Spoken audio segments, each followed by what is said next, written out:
நண்பர்களே வணக்கம். 2026 ஜூன் மாதம் 2ஆம் தேதி குரு பயிற்சி காலையில் 6:30 மணிக்கு நடக்குதுங்க. அந்த குரு பயிற்சி காலையில் 6:30 மணிக்கு நடக்கும்போது குரு கடகராசிக்குள்ளே போகிறாருங்க. இந்த கடகராசிக்குள்ளே போகும்போது 12 ராசிகளுக்கும் ஒரு ஏறக்குறைய பாதிப்புகள், நல்லது கெட்டது எல்லாமே கலந்து வரும். இதில் நம்ம இன்றைக்கி பார்க்கக்கூடிய ராசி சிம்ம ராசி. சிம்ம ராசிக்கு குரு பயிற்சி ரொம்ப சூப்பரெல்லாம் இருக்குன்னு சொல்ல முடியாதுங்க. சிம்ம ராசிக்கு இந்த குரு பயிற்சி செலவுகள் அதிகரிக்குங்க. அதுக்குண்டான எல்லா ஏற்பாடும் குரு பயிற்சி குரு பகவான் உங்களுக்கு பண்ண போகிறாருங்க. சிலவங்களுக்கு வெளிநாட்டில் வேலை கிடைக்கும்.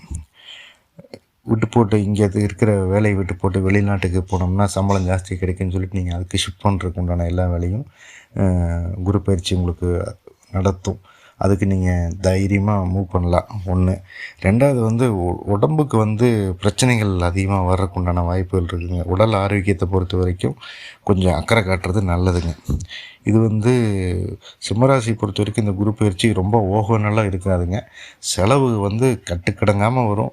அந்த செலவு கட்டுக்கடங்காமல் இருக்கிறத 1 தொட்டா 9 செலவுங்கும் போதும் நீங்கள் ஒரு வண்டியை கொண்டு போய் சர்வீஸ் சென்டரில் கொடுத்தீங்கன்னா, எனக்கு இது ஏதோ ஸ்டார்டிங் ட்ரபிள் இருக்கிற மாதிரி இருக்குது, அது வால்வு அடைச்சிருக்கான்னு பாருங்கன்னு கொடுப்பீங்க. அது தொட்டிங்கன்னா அது பெட்ரோல் டேங்க் வரைக்கும் போகும், கீழே சைலன்சர் வரைக்கும் இழுக்கும். அது கட்டாயிருச்சு இது கட்டாயிருச்சுன்னு சொல்லி 1 தொட்டா 9 செலவில் கொண்டு நிற்கும். அந்த லெவலுக்கு சிம்மராசி இருக்குதுங்க. சிம்மராசிக்கு ரொம்ப ஓகோனெல்லாம் சொல்ல முடியாது, சுமாரான குரு பயிற்சியை தான் சிம்மராசியை பொறுத்த வரைக்கும் இந்த வருஷம் குரு பயிற்சி இருக்குதுங்க.